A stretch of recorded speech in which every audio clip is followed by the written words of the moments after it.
É impressionante esse negócio do tempo, que a gente valoriza, a escassez, né? Eu lembro quando acabava o meu serviço, por exemplo, no Ministério do Trabalho, onde eu trabalhava, fechava tudo, eles abaixavam as portas e ficava vigilante lá 24 horas. E aí a gente fala, olha, eu e todo mundo que passou no meu concurso, uns 6, 7, da mesma turma, todo mundo ficava nas baias, que a gente já tem a homologação de trabalhador, tinha as baias, todo mundo ficava nas baias estudando para outros concursos. Nossa. E o vigilante lá embaixo, lá a gente descia, comprava pãozinho, depois do trabalho. Então a gente ficava das 5 até umas 9, 10 horas da noite. Caramba. E a gente trocava ideia com o vigilante, comprava coisa, comia, mas todo mundo estudando. Você construiu um ambiente bom de estudos ali, Sim, com colegas, inclusive. com colegas, Pô, e cada um numa baia, assim. Eu falava, ô fulano, a gente brincava, ó, tô aqui no artigo 5º da Constituição. Aí a gente falava alguma coisa do artigo, e aí, é isso ou não é? Aí ele gritava lá, não sei o que lá, e voltava. Esse que você falou agora, eu usei isso como método, o método dos quizzes. Fazer pergunta pra colegas. Sim, sim. Isso foi. A gente fez muito isso. Pô, isso dá um salto na preparação absurda. Anos depois eu descobri o porquê, né? Que a gente começa a estudar neurociência e vai entendendo o porquê. Mas quando você usa todos os sentidos, por exemplo, a gente tem 5, né? Visão, audição, tato, enfim, paladar. Mas quando você usa todos, o seu cérebro entende que aquela informação é importante, ele retém melhor. Ah, que da Então, hora. por exemplo, por isso que quem fala sobre o assunto ativa todos os sentidos. Você tá falando, você tá se escutando, você tá gesticulando, tem todos os sentidos, tá sentindo o ambiente, cheirando e tal. Então, é por isso que quando você fala sobre um assunto, dificilmente você vai esquecer. Então, uma Fofoca, dica... né? Fofoca. Fofoca, ninguém esquece. Fofoca. Passa décadas, a galera não esquece. Então, por exemplo, quando eu comecei a entender esse jogo, eu fazia muito quiz no estágio que eu tinha lá na defensoria. Vou falar bastante sobre isso, que foi um momento mágico pra mim. E quando eu comecei a dar aula também. Então, tudo que eu falava, nunca mais... Era muito difícil esquecer. Muito difícil. Por isso que eu falo, vai usar flashcard, já vai estar lendo perguntas e respostas, faz falando. Porque o nível de memorização, de retenção vai ser muito superior, tá? Isso é ciência. Então faz isso. Ah, Diego, mas vou parecer ridículo. E daí? Você vai passar. Vai passar música é assim, né? Música é A assim. gente nunca esquece uma música. Quando a gente canta, principalmente. É real. Então, até esse ponto, até pegar esse ponto agora, porque quando eu tava no cartório, voltando pra história, aí eu tava já infeliz. Chegou num momento que eu já não queria mais ficar ali, porque eu tinha aprendido tudo que tinha pra aprender ali naquele ambiente, então eu já queria ir pra área de verdade. E aí eu não conseguia lugar em nenhum. Eu sabia que eu precisava de um estágio. E, cara, vocês fizeram direito? Eu fiz direito. Você fez direito. Acho que direito. o Anderson vai entender. Mas quando você fez, já era concursado ou não? No meio, eu passei na CPTM. No meio eu tava lá, eu entrei em 2003 na faculdade, em 2006 eu passei na CPTM, no metrô. Então, acho que você não viveu a minha realidade, mas talvez você tenha encontrado colegas assim. Eu tinha uma extrema dificuldade em matérias processuais.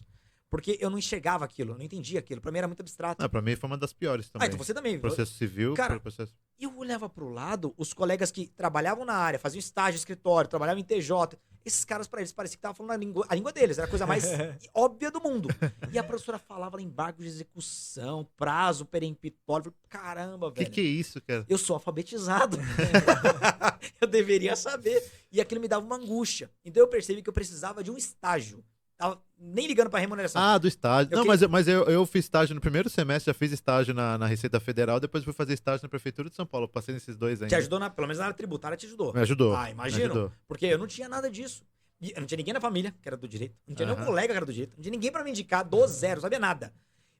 Eu lembro que eu tirava um dia, nessa hora eu tinha saído do cartório, tinha pedido conta, então eu tirava o dia inteiro pra mandar 50 currículos por dia. 50 currículos. Minha cidade é uma cidade grande, 50 currículos. Mandava no e-mail e eu ia em cada lugar. 50 por dia. Nenhum me chamava. Nenhum. Então eu percebi que o jogo não era um jogo de currículo, era de indicação mesmo. A minha única oportunidade bateu a porta. Que eu descobri que Ministério Público e Defensoria, pra fazer estágio, é concurso público. É uma prova. Cara, aí abriu da Defensoria Pública. Falei, isso aqui tem que ser meu. Vai ser meu. Aí eu estudei, fui, meti a cara. Eu tava lá pro 3º, pro 4º ano, e aí eu passei. Passei na Defensoria. Aí me chamaram até rápido. Me chamaram em um mês, me chamaram. Ali foi um momento mágico da minha vida. Porque ali comecei a lapidar quem eu seria profissionalmente e também na parte dos estudos. Porque quando eu entrei na Defensoria, eu caí na área da família. E eu não gosto da família.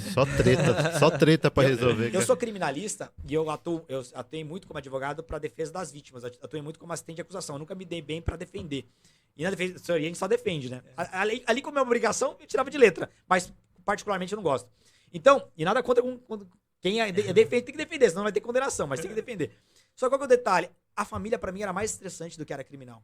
E apesar de ser uma área relativamente tranquila pra aprender, que é muito prático, a gente vive muito isso, pra mim era estressante. Você mexe muito com divórcio, criança no meio. A criança sempre vira instrumento de vingança pessoal. Né? É muito desgastante, muito desgastante. E eu não queria. Me dava bem lá, mas não queria. Aí surgiu uma oportunidade que aí foi o ponto de virada pra mim. Eu já tava aprendendo a estudar corretamente, já vim estudando bem, ainda não no auge ali, mas tava estudando bem. E aí, um colega da minha sala, o Alex, um abraço, Alex. O Alex sempre assiste podcast aí. Ele falou pra mim, Pureza, ó, aí eu tô com o Dr. Rafael, que era o defensor da época, falou, o Dr. Rafael vai abrir uma vaga ali. Eu sou estagiário dele, nós somos dois estagiários, um estagiário vai sair porque vai casar, vai se mudar, vai abrir. E já foram 3 pessoas tentar pegar a vaga e não pegaram. Você não quer tentar? Aí eu pensei, bom, mas como assim tentaram? Porque é só pedir transferência. Mas como assim? Falei, sabe o que é? É que pra você pedir transferência, o defensor tem que te aceitar. E esse defensor, ele só aceita se você passar por uma sabatina dele. Aí eu, Foi cara, sabatinado? na hora eu nem liguei. Eu queria tanto criminal. Eu falei, vem, pode me indicar, pode vir. Aí ele me indicou, só que eu esqueci da sabatina. E aí eu cheguei lá com o Dr. Rafael, e ele falou, você que é o Diego? Sou. Aí ele começou. Então vamos lá. O que é dolo? O que é homicídio? O que é isso? O que é isso? É? Começou, Foi uma prova oral. Tipo uma prova oral. E aí eu respondendo. Pá. Aí no final ele falou assim pra mim, falou, Diego, olha só, você acertou algumas, errou outras, você falou coisa que acho que você nem sabe o que é. Outras ficou ali no meio termo, mas a vaga é sua. Você ganhou pela atitude. Porque todo mundo que eu chamava aqui, o pessoal nem vinha. Quando sabia o que era sabatina, nem vinha. Você ganhou pela atitude. Aqui no criminal a gente precisa de gente que tem atitude. Quando é que você começa? Quando ele falou isso, falou, opa, encontrei uma chave aqui. Tem gente que não consegue as coisas porque simplesmente recua, tem medo. Eu tinha medo. Se joga, né? Não se lança. Não ali, se né? lança. O que eu tinha a perder? Eu já tava na área da família, onde eu não queria. Eu não tinha. Já aprendi muita coisa lá. Aprendi, inclusive, o processo civil. Eu comecei a aprender lá, agora que me destravou. Mas eu percebi o seguinte, pô, até quando a gente não tá preparado, tem que ir. Porque uma das maiores sabotadores de quem é procrastinador é pensar o seguinte, eu vou quando eu estiver pronto. Não vai nunca. Não vai nunca. O ambiente perfeito, ele nunca vai chegar. Vai ficar inseguro sempre. Inseguro. Né? Até quem passa em primeiro lugar em concurso, já entrevistei vários. Entrevista quem passa em primeiro lugar, ele vai falar sempre a mesma coisa. Eu não achava que estava preparado até fazer a prova. Então, mas foi. Entendeu? O cara estudou, construiu o que queria e foi. Então, isso já me libertou. Só que tinha um detalhe. Esse Dr. Rafael, um defensor público, um dos maiores gênios que eu já conheci. O cara, hoje ele é meu sócio, tá? Ele é um grande amigo, virou um grande amigo. Mas ele é um cara muito acima da média, porque ele estudou muito. Então, ele tem uma boa formação, um intelecto muito avançado, ele tem uma mentalidade muito avançada. Ele cresceu num ambiente que eu não cresci. Então, ele foi passando isso muito pra gente. E ele era um defensor público muito humano. Porque os outros defensores eram meio arrogantes, não ligavam muito pra estagiário. Ele não, ele tratava estagiário de igual pra igual. E ele começou com esse negócio de quiz. Falava, Diego, tem um quiz aí? O que é o quiz? Pra galera entender. O quiz não é a dúvida. Porque a dúvida é eu perguntar alguma coisa pro Anderson que eu não saiba pra ele me explicar. O quiz não é isso. O quiz é eu perguntar algo que eu sei. Porque se você não souber, eu te dou uma aula. Depois você me faz um, se eu não sei, você me dá uma aula. Cara, começou com esse quiz, aí daqui a pouco tava a defensoria inteira fazendo quiz. Porque os estagiários ficavam próximos, todo mundo gostou daquilo, todo mundo estudava pra prova da OAB, pra concurso e tal. Aquilo é viciante. E eu fiquei 2 meses e meio com o Dr. Rafael, porque depois ele foi transferido, mas parece que foram 10 anos de aprendizado. Foi um negócio assim absurdo. Ali destravou. Ali eu comecei a passar em concurso, passei naquele da administrativo que eu não quis assumir, já não queria mais, mas eu fiz pra treinar. Então, aqueles concursos que estavam sendo reprovados, comecei a passar. E então, ali eu evolui muito rápido. Aí veio a prova da OAB. E a prova da OAB é o seguinte: pra quem não sabe, se você chega no 9º semestre, você já pode fazer a prova. Eu falei, bom, se eu já posso fazer, olha a minha estratégia. Eu vou fazer no 9º semestre porque a pressão vai ser menor. Porque depois que você passa, tem um diploma, todo mundo vai te cobrar. Vou fazer antes. Cara, dá na mesma.